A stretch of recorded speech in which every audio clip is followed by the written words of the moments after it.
Welcome to The Jewish Lens, a podcast to discuss anything and everything from a Jewish perspective. Now, please help me welcome the man who controls the media, your host, Jonathan Rosen. Welcome to another edition of The Jewish Lens. I'm Jonathan Rosen, and today I am thrilled to welcome the Academic Director and CEO of the London Center for the Study of Contemporary Antisemitism, David Hirsh. David, thanks so much for joining me today. Hi. Hello. Well, we have a lot to cover. To start with, I want to talk to you about you a little bit. So you grew up in London, and what was your upbringing like, specifically in regard to Judaism? Was your family religious or observant? My upbringing was we went to a reform shul, kind of basically twice a year, really. I went to Cheder on a Sunday morning, which, I mean, it was okay. My sisters taught me that it wasn't cool, really. Oh, really? I didn't learn much. Well, I didn't learn much Hebrew anyway. And so I was always quite aware of my Jewishness, but I never really felt myself to be in the kind of quotes Jewish community, really. My mum was a refugee from Germany at the age of 8. And my dad, so my grandmother had a very strong German accent, and my dad was born in London, and his parents came from Ukraine and Poland at the beginning of the century, when lots of people moved. I went to they call it in Britain a public school, like a private school, which I think my parents wanted me to go to so that I could learn how to be a proper Brit, you know.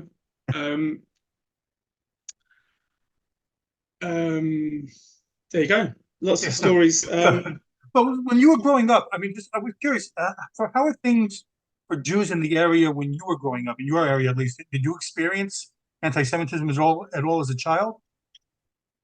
Not really. I mean, nothing that wasn't trivial. I mean, like occasionally people at school would kind of say things, but I never took it very seriously, and neither did they, and didn't feel serious.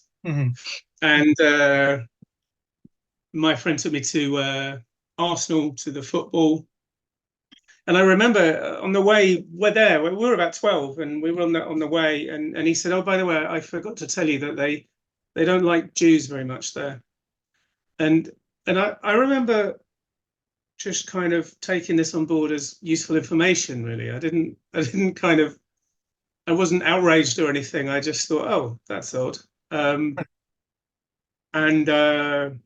mean, it was a whole universe that my parents had never been anything to do with, you know, football. So I was going to a new place when I was 12. I mean, I still go there. So there you go. That didn't deter you? No, I mean, I didn't really. So then in the 1980s, I when I was at university, I was into politics, really. I was into left politics. So I wasn't really into the JSOC, the Jewish Society. I was into my left politics. But even then, in the mid 80s, or the kind of the mid 80s, I was aware of people on the left trying to ban Jewish societies from universities by saying that they were Zionist and therefore racist, and therefore had no place in the student movement. And I mean, that I did take seriously, and I was smart enough or lucky enough to be in a group, in a faction that did take it seriously. Although even then, I think I don't really remember how seriously I took it. I mean, I understood it. I understood it for what it was, and it's important because it was the precursor to what we see today. Right. But I don't remember how much it really upset me or made me feel kind of excluded or anything like that. Sorry. Well, I was just going to say it was quite a lot later. That was the mid 80s. And then, to be honest, a lot of that went away in the 90s. The belief that Israel is a kind of unique evil on the planet was really quite diminished because most people believed that Israel was going to do a deal with the Palestinians and that there was going to be peace, and that it wasn't evil, it was just needed to make peace. And then that came back, I don't know, anytime between it was late 94 when Rabin was murdered, wasn't it? November 94, 95, I don't remember. And between then and sort of 2001, with the final end of the peace process, there was a kind of gradual coming back of this idea that Israel was a particular unique evil. And in fact, that idea kind of flooded back into the Durban conference, for example, in 2001. So you had the end of the peace process, the final end of the peace process at Taba in the beginning of 2001, when actually most people had already thought the peace process was over for a long time, but the final end of it was 2001.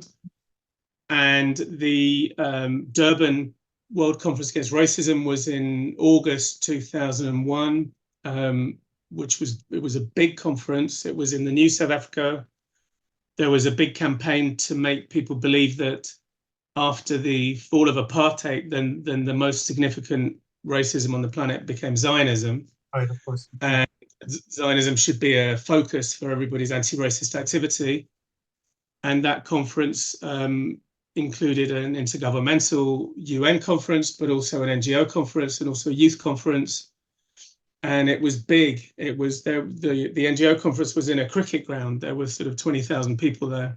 And so in various ways, I think the people who had never put down the idea that Israel was a unique evil on the planet, they came back with that idea to Durban and they spread it hard to the governments and the NGOs and the youth movements and the student movements and whoever they could get a hearing for at that conference. And I mean, I don't know how, like, it was significant, but it doesn't need to be the reason. It was just a really significant symbolic moment, I think. And then, I mean, it's interesting when you talk to Jews who were at Durban, it was a huge experience for them. And actually, I mean, I feel the need to write about that because I don't think people understand. And in a sense, I don't understand how Durban was so big and important for those people. Because, you know, we've all been in these sort of awful, horrible debates about Zionism and racism. But so I had a friend of mine who was called Suzette Bronkhorst, who was always with her partner, Ronald Eisens. They had an NGO, an anti-racism NGO in Amsterdam. And I asked Suzette, I said to Suzette one day, tell me what was such a big deal about Durban? And she said to me, look, I don't want to allow Durban to dominate my political identity in the way that Auschwitz dominated my father's political identity. And I kind of stopped and I thought, that's mad. Why are you sort of comparing Durban with Auschwitz? Mm-hmm. And in a way, I would like to write a book with that as a research question.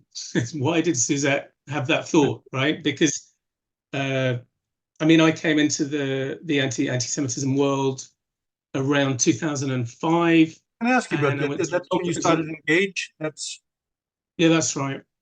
So I went to conferences and it was only sometime later that I realized that most of the people who were at those conferences had been at Durban. Right. Durban created this new kind of layer of Jewish anti-racist activists who really understood anti-Semitism because they had experienced it at Durban. So what? Go ahead. Sorry. Then, so a lot of those activists and professionals, Jewish communal professionals and anti-racism professionals, a lot of them went home, and some of them couldn't get home because on the 11th of September, there was the attack on New York and Washington, D.C. And so 9/11 came like the week after Durban, which is also kind of interesting if you think of a kind of symbolic moment. In 2001, there was the end of the peace process, and then there was Durban, and then there was 9/11.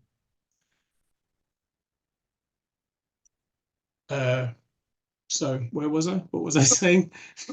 Well, no, I was just curious. So what you saw all this going on, so you felt that the need, I guess, to start fighting the anti-Semitism. So what prompted you to start creating Engage, which is to fight anti-Zionism and anti-Semitism, right? Well, so I didn't really see all that going on, but what I saw was that in 2005, the boycott campaign, the campaign to boycott Israel and Israeli academics, Israeli universities, was looking strong inside my trade union, inside the Trade Union for Academics, which was at the time called AUT, which merged with the other union and became UCU. So that's how I got involved in it, really. And I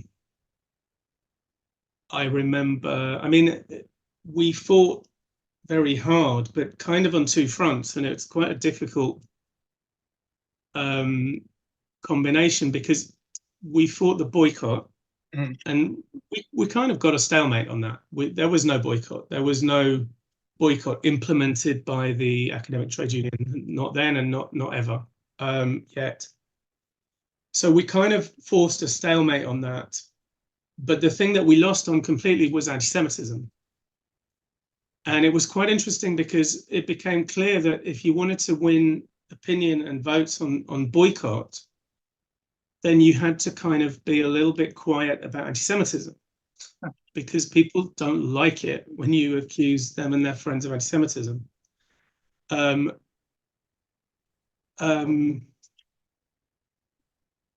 Sorry, I just got distracted. So on the other hand, if you don't understand the relationship between the boycott movement and other anti-Semitic movements, then you can't understand the boycott movement. So you have to, you feel like in order to win votes, you have to be quiet about anti-Semitism. But in order to understand what you're dealing with, you have to understand its relationship to anti-Semitism. Do you see what I mean? Yeah, I think they're one and the same. I mean, the whole BDS is, inherently anti-Semitic. So it is one and the same. But I see that going on a lot today as well. That they're trying to separate. They hide behind the term Zionist instead of Jew right now. Well, I don't really. That's not how I see it. I'm not sure that boycotts are inherently anti-Semitic. I think for me, it's largely it's what we would call in academia. It's an empirical question, right? That you can't really judge whether it's anti-Semitic just by thinking about it. You have to look at what happens in the world, what these campaigns do, and what they create, and where they come from. And if you look at the effect of BDS in the world and in social movements, then you will see very clearly that it's anti-Semitic, at least in the way that it appears around us today. So I'm not sure that I'm not saying it's not inherent, but I'm just saying that the clear and easy way to demonstrate it is not that it's inherently anti-Semitic, but that this boycott movement, this BDS movement, is anti-Semitic. That's kind of what I was referring. But so at a time when you mentioned all the things. I don't remember things like this growing up either. I went to where I went to college, there were a lot of Jews. I don't remember anything like what's happening. So it's nowhere near the level it is now. But I do want to talk about your current organization, the London Center for the Study of Contemporary Antisemitism. So can you tell me, us about the organization and how did that come about? So we kind of came together really as a network of mainly academics. As you said, in about 2005, around the boycott issue, we organized around the Engage website and network. You can still see the Engage website online. There's a huge amount of material on it, actually, but you have to kind of play with it a little bit and find it. It's not hugely professionally kind of structured. So that kind of came to an end, really, because, as I said, the boycott thing came to a stalemate, and the anti-Semitism thing really came to a defeat. And then there was no one left in the union. There were no Jews left in the union ready or willing to fight anti-Semitism or the boycott. And there was a big court case, the Ronnie Fraser case, which some people might have heard of, which you can read about, especially if you Google my stuff or if you read my book. And then what happened was, people had always said to us, why are you fighting these people so hard? Why do you need to roll around in the dirt with these idiots in the union? And the answer was, because if we lose in the unions, then it will move mainstream. It will move into the mainstream. It will move out of the academic unions onto campus, and out of the academic unions into the other unions and into the labor movement and into left and liberal common sense. And that is indeed exactly what happened. And it happened rather more dramatically than actually even we thought in Britain, because the Jeremy Corbyn was elected as a leader of the Labour Party. So that was a time, that was, well, in the end, it was defeated. It wasn't particularly defeated by a campaign against anti-Semitism. It was defeated by the sort of right-wing populist Brexiters, which were not really my people either. And then it became clear that it wasn't. So it was an interesting moment, actually, after the 2019 general election. Corbyn was defeated and Corbyn was kicked out from being leader, and fairly soon, gradually was kicked out of the Labour Party altogether. And my friends who were kind of political operatives in the Labour Party were very pleased with themselves, and they had every right to be. And they said, we won. We got rid of the anti-Semitic faction from the leadership of the Labour Party and from the machine of the Labour Party, got rid of it, defeated it. And they were all smiles. And I wasn't all smiles at all, because on campus, we could see very clearly where those guys were coming. When they got kicked out of the Labour Party, they were coming back to campus where they came from, actually. And I'm not saying they didn't have a win. They did have a win. But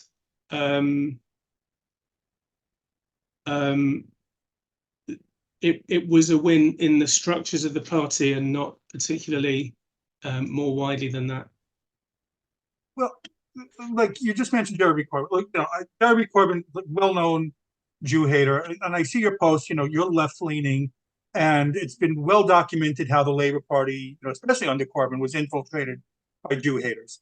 So Labour just went big in the recent election. So in your opinion, how is the party now, though, in relation to Jews? Is it better, on the road to getting better? Because from my end, I still see examples within the party of things to be frightened about. Well, I wouldn't say it was infiltrated particularly. I would say that it was a phenomenon that was kind of growing in Britain and in the world, and it was growing both in the Labour Party and outside it. And when Corbyn came to power, lots of people joined the party because they loved him. So I wouldn't call it a kind of infiltration from outside. I would say that that you know, that politics and those opinions grew, you know, inside. The situation now, I think, is so it is interesting. As I said, I think it's true that the leadership of the party, they were, you know, they lost. The Corbynites lost. They lost to the country. They lost within the party. They were kicked out. The machine of the party has been kind of cleaned up. The Labour Party has apologised and understood, you know, said clearly what it had done wrong. Mm-hmm. And it's clear to me that Keir Starmer is not a Corbynite. Having said that, anti-Semitism hasn't gone away, and anti-Semitism is something that is quite strong amongst left and liberal milieux at the moment, and also there is right-wing anti-Semitism, and for sure, I mean, it's quite interesting if you look at the Labour Party, right? One day they'll have their conference, and one day they'll have you know, so-called debate about anti-Semitism, and they'll all be saying the right things, and they'll all be passing the right policy, and then the next day they'll have the thing that is euphemistically called the Middle East debate. And then, you know, all of the Palestinian flags will come out, no Israeli flags will come out, and all of the kind of elements of rhetoric that sit underneath anti-Semitism will come out. You know, Israel is apartheid, is evil, is committing genocide, should be boycotted, etc. So the situation of the Labour Party is, well, complicated. That's what I would say. I mean, I think that, I don't know, you know, every government looks good in the first few weeks, but the Starmer government looks okay in a whole number of ways. And the reason they were elected, I think, is pretty straightforward, is because the Tories were messing about with their kind of big populist political ideas for so long, and they had so many different leaders, and they forgot to govern. And people knew that if they called an ambulance, it might not arrive for 4 hours, and that's why they voted for new government. Simple as that, really. Well, going under, I mean, just in things in general, because when I go on Twitter, like at any given time, I see horrific Jew-hating incidents happening in London, like either the pro-Hamas rallies on the weekends or the day-to-day attacks, harassment of people in the streets. So, you know, again, all under the guise of anti-Zionism, but it's more than that. So often, while police are standing by observing and politicians doing nothing. So just, is it as bad as it seems? In your opinion, what's the state of affairs for Jews right now in the UK? Well, it is both as mad as it seems, and it is also completely normal, both at the same time, right? I don't know, where do you live? Are you in New York? Where are you? The accent is New York because I'm from there, but I'm in Florida now. Okay, I mean, in Florida, similarly, right? There is this kind of, there are these crazy ideas and this crazy politics, right? But if you walk out into the street, the sun is shining and everything is nice, and you know, I could take you for a walk in London for 3 hours right now, and we probably wouldn't see anything at all anti-Semitic. But it's also true that on a Saturday, there are big demonstrations, and those demonstrations kind of contain anti-Semitic currents, you know, singing anti-Semitic chants and the rest of it. There are lots, you know, there are incidents, there are crazy people, I mean, not crazy people, but people saying crazy things all over the place. The claim that Israel is committing genocide and that it is murdering children is completely normalized in public discourse, well, as it is in America, I think. And you know, the reality is that the claim that Israel is committing genocide and murdering children is a blood libel. The reality is that those are the ideas that underpin anti-Semitism. If you believe that Israel is committing genocide, and if you believe that Israel is deliberately murdering children, then you would be, you would think that Israel was a unique evil in the world, right? And of course, the point is that that's not, none of that is true, Right. firstly. And secondly, those claims resonate with long histories of anti-Semitic libel. And you cannot understand those claims today without understanding some of the history. Well, yeah, well, I mean, I agree. I do see it. It depends on what city, some more than others here in the States, for sure. I don't see it as much, but I do see it happening in New York a lot. Ironically, which is much more Jewish than what I am, but there are many more events happening. So you mentioned that you're in the campuses, you're in the colleges. So just like here in the States, it's much the same in the colleges. So how did we get to this place? Kind of how has Jew hatred become the norm on college campuses? Well, really, in the way that I kind of have already described a little bit, it started. I mean, I think it's reasonable to think that anti-Semitism was really quite low towards the end of the 20th century, right? There was not much of it about. I do not feel it now. I agree with you. Yes. And I think that the confluence of it, 2001, the end of the peace process, Durban, 9/11, was symbolic of a kind of new flourishing of anti-Semitism for the 21st century. I was involved because basically straight out of that path came the boycott movement into the colleges, into the academic unions. And since 2001, there's been a process of mainstreaming, that the views and the opinions that had been completely marginal have now become much more mainstream. As I said, like the idea that Israel is committing genocide, and then the idea that it's kind of inherently genocidal, that like, why does Israel commit genocide? Because that's its nature, right? Yeah. Those ideas are, quote, sort of respectable. They are treated as respectable in public discourse. I mean, a lot of other kinds of ideas that didn't used to be respectable in public discourse are also now treated as respectable in public discourse. So there's a kind of, this is not something which you can see in isolation outside of the rise, for example, of populism and of conspiracy fantasy more generally. But it's worrying. But it's still the case, I think. So I think maybe this would answer your question. You said, in London, there's this terrible kind of hotbed of anti-Semitism. Well, you might be right, but most people wouldn't see it. And that's one of the interesting things about this kind of anti-Semitism, is that most people don't really see it. So, for example, if I explain to you that there used to be this system in South Africa called apartheid, and people were designated as having a race by law, and then that dictated what would be their rights, like, everybody would say, well, that's awful, that's really bad, right? But if I sit here and explain to you how contemporary anti-Semitism works, most people wouldn't really feel it until they had experienced it.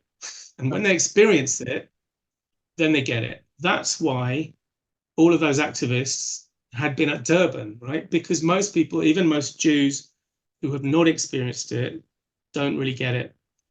A lot more Jews have been experiencing that kind of exclusion and alienation since the 7th of October. For example, I mean, there are a lot of Israelis in London, a lot of Israelis in America. I think about a quarter of the Jewish community in Britain is Israeli. And a lot of Israelis came to London because they didn't want to live in Israel. It was too much of a pain in the ass, right? Because all this craziness, crazy politics, and they didn't like the government, and they didn't like the war, and they didn't like Hamas, and they just wanted to go and live, quote, in a normal country. And I think for that reason, they were not particularly sympathetic to our work, for example.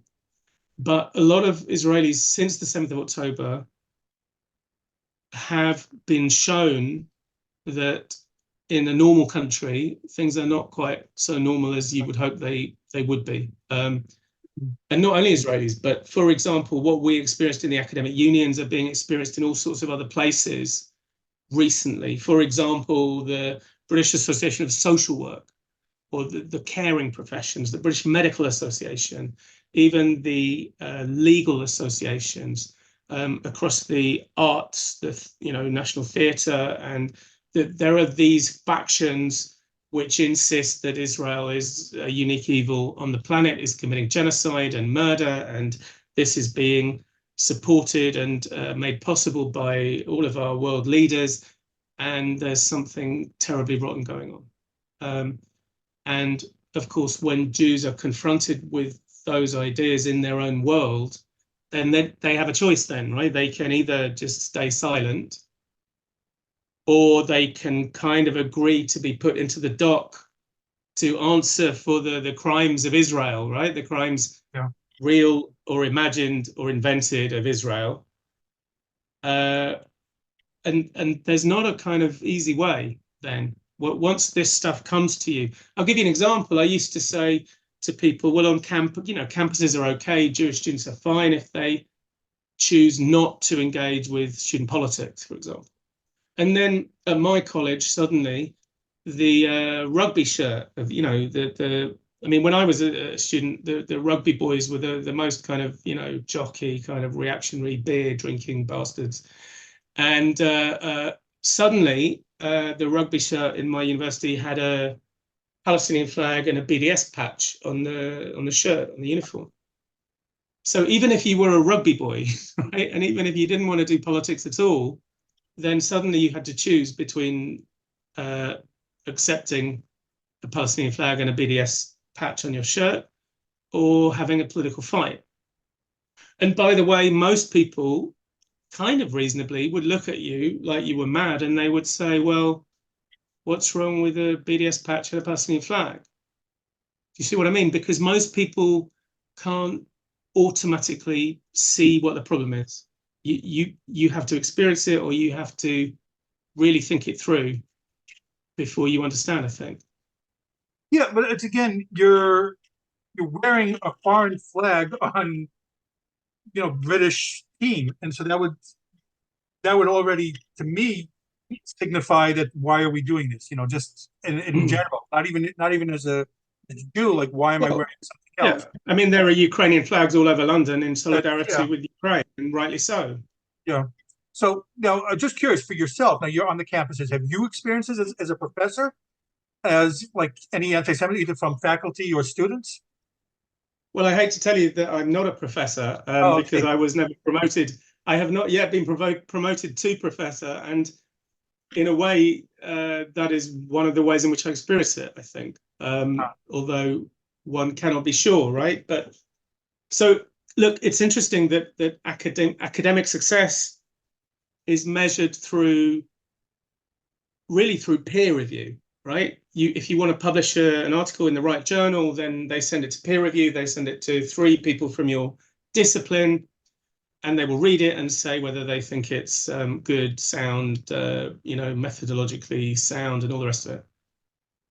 And if you send a piece that I've written to my peers, then at least one of them will say, oh, this is not real science. This is just Israeli propaganda for genocide, and you shouldn't publish it. And somebody else will go, oh, gosh, I don't know. And somebody occasionally might say, oh, this is really good, you should publish it. So it's difficult for me, for example, to get published in, quotes, the right journals. And then the same process happens for research funding. So if I want to do research, if I want to write a book, if I want to write more papers, I need to get time to do that. And research funding is divvied out in the same way by peer review.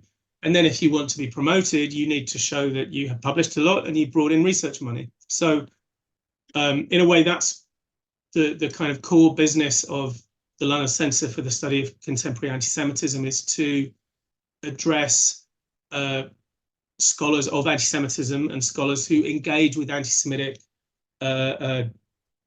disciplines and discourses, because we are to a significant extent excluded from the community of scholarship, which is the university, and the infrastructure of scholarship, which is publications and careers and the rest of it.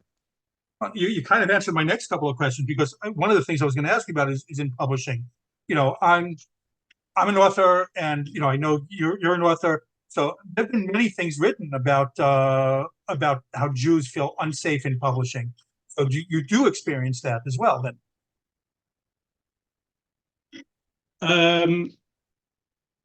Sorry, I didn't quite understand the question. Because, like I said, I've seen it, and it's been things written about how in publishing, and also in other academic things like that, you have to go prove yourself, like kind of what you just said.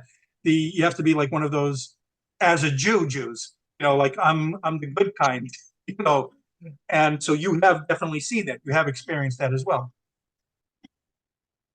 Absolutely. I mean, look, you either have to be writing about something else, in which case, see, that's one of the strange things, right? If you're Jewish and you have a Jewish name and whatever, everybody knows you're Jewish. If you're writing about, I don't know, chemistry, or even if you're writing about something quite close to Jewish history, which is not about anti-Zionism and anti-Semitism, or even if you're writing about anti-Semitism a long time ago, you're okay, right? So again, if we say, oh gosh, the academy is kind of riddled with anti-Semitism, people will say, well, no, there was research funding went to this historian and that scientist, and it's not anti-Semitic. So firstly, it's complicated in that way. Secondly, so you don't need to declare your solidarity with the Palestinians and your solidarity with Hamas. You don't need to do that. But there are, of course, Jews who do that. And they're quite important, because I remember when we used to have these boycott debates in the union. I mean, I can't tell you how boring union conferences are, right? People are sitting there snoozing, right? And then somebody stands up and says, oh, and in half an hour, we're going to have the Middle East debate. And then there's excitement, right? Everybody's awake. Everybody's excited about the fun. And then some Jewish academic gets up and says, we're going to have a serious conversation about Israel and the genocide that is occurring. And we're not going to be bullied or put off by the accusation of anti-Semitism, because we know we're not anti-Semitic. We know we're the good people. And as a Jew, I'm here to tell you that criticism of Israel is not anti-Semitic. Right. And that's how it will proceed. That's how it works. That's the thing. Is that the Livingstone formulation? Yes, it is. Thank you for that prompt. Yes. So this is the standard response to anyone who raises the issue of contemporary anti-Semitism or anti-Semitism on the left. People will kind of look at you and they'll say, aha, we know what you're up to, right? If you were in the Labour Party in 2018 and you said, Corbyn has said lots of anti-Semitic things in his history, and here's a list of them, people would look at you and they'd say, we know what you're up to. You're in the business of trying to discredit Corbyn, to silence criticism of Israel, as though they are anti-Semitic, and everybody knows that they're not. And therefore, you are up to something really disgraceful. It's a bad faith attempt to kind of prevent discussion of the crimes of Israel. And in so doing, they will make it unnecessary for them to engage with what you're saying. So if you raise an issue of anti-Semitism, then people will just say, you're just doing that because you're not loyal, because you're not really a proper Labour Party member. That's why you're doing it. And therefore, you should be treated as though you're not a proper Labour Party member, or as though you're not a proper trade unionist. And in that way, people are kind of expelled from the community of rational discourse. So it's not that you say, this is my experience, this is what I've seen, this is the evidence, and this is how I understand it. Now talk to me. Because they'll say, no, we're not going to talk to you because you're a Zionist, Tory, Trumpist, whatever, who should not be here. And we're not going to talk to you. We're going to treat you like an enemy. Well, That's how it automatically works. invalidate you. Yes. Yeah. Like, instead of relating, rationally to your evidence and argument, they exclude you by saying that you are, like a Nazi. I mean, look, if a Nazi came along to your trade union branch and said, we should think again about Adolf Hitler, people would not debate with him. They would kick them out, right? Obviously. And that's what they do with us. And the irony is not lost, even as I say those words, the kind of the particular nastiness of accusing Jews of genocide, accusing Jews of being like Nazis. It's kind of unimaginable. I mean, I was accused by a couple of years ago, I was accused of being a far-right white supremacist by the president of our students' union at the college where I teach. And she wouldn't back down. And then my trade union branch, my own union who speaks for my colleagues, offered 100% solidarity with her and against this witch hunt against her. I mean, look, but it's also just formal, right? It's like she doesn't really speak for all the students, and they don't really speak for all the staff. But on the other hand, the students and the staff allow them to do so. So it's complicated. Again, it's complicated. Do you see things getting better in the near future, or no? I mean, it's I just worry because I keep reading a lot of things that Jews in Europe should start considering, especially like France and things, that starts considering getting out. Is it at that level, or is there hope still? Well, I mean, through the Corbyn years, people would come to me and they'd say, and remember, British Jews and American Jews, they're descended from people who left.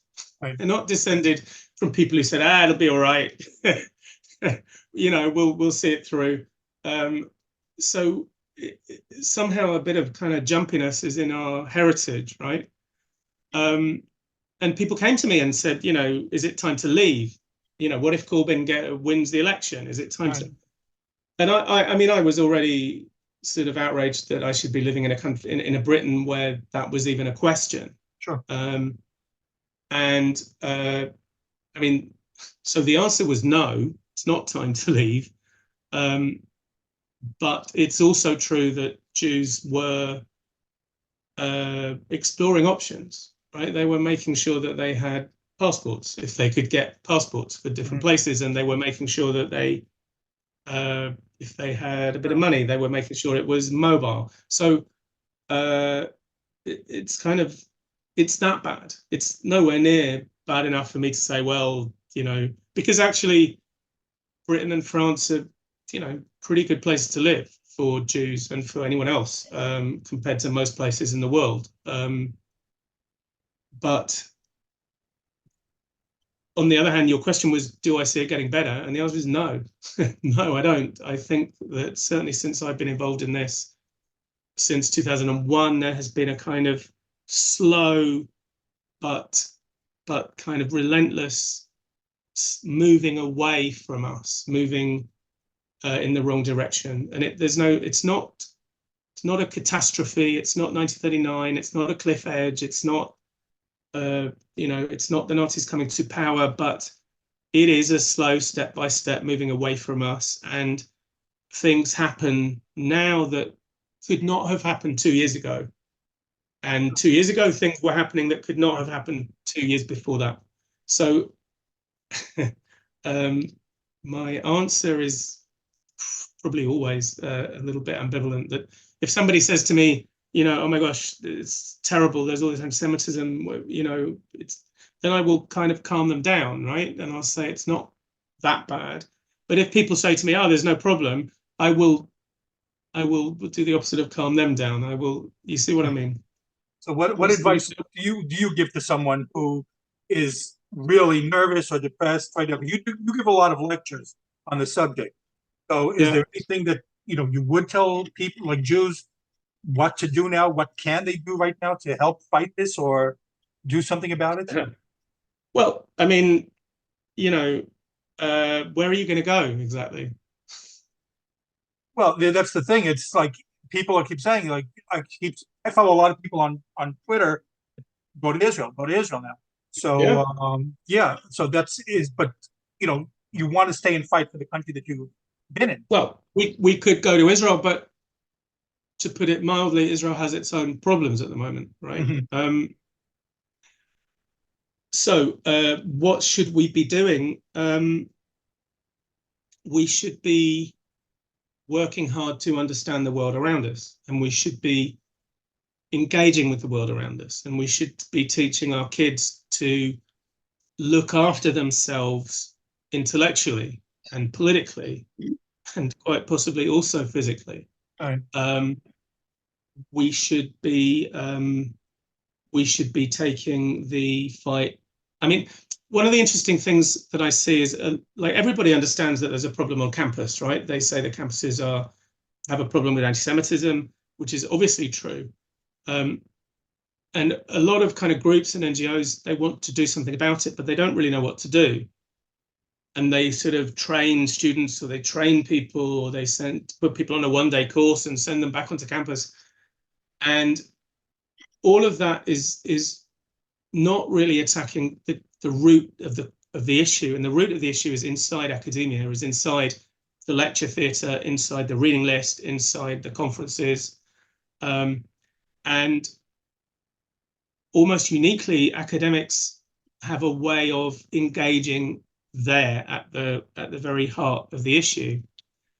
And we do need a bit of support. I mean, sometimes I say we need research funding, and immediately people's eyes glaze over, right? And they roll their eyes and they go, we've got enough research. We know what the problem is, but now is the time for action.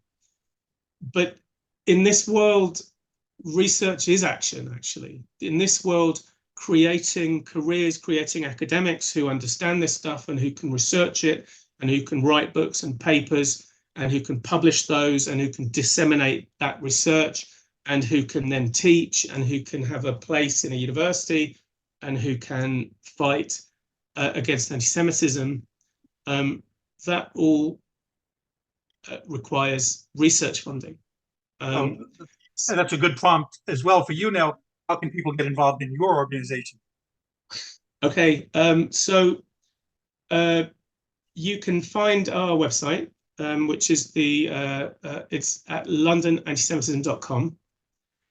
You can put your email address into the machine and you will keep in touch with us. You can find me on Twitter and Facebook. You can find our YouTube channel, which is a fantastic resource, actually, and underused. If you're any good at marketing, right, come and offer to help me market the YouTube channel. So we're doing lots of things. We had a major academic conference in 2022, and we are organizing a major academic conference on contemporary anti-Semitism next April. Which will be much bigger because we are much better organized and much more professional than we were. And where will that be? Sorry? Where will that be? That'll be in London. Okay. We're bigger and better than we were. Also, we are organizing it in collaboration with colleagues from Haifa University. So that gives us a whole new dimension. And also, many, many more people are thinking about anti-Semitism seriously because of the 7th of October. So we are going to organize a really big, major, important conference next spring in London. And the following year, there will be a follow-up in Haifa. And I hope the year after that, there will be a follow-up in America somewhere. Hope so. Well, David, I want to thank you so much for coming on. You're one of the people that I follow religiously on social media. So I do recommend that people do follow you. You have a very informative posts all the time. So again, it's been a pleasure getting to speak to you. Thank you so much. Pleasure to be here. So again, this has been The Jewish Lens. I'm Jonathan Rosen. And again, a very special thanks to David Hirsh. And please like, comment, and subscribe. Thanks for tuning in to The Jewish Lens, where all items used was strictly kosher.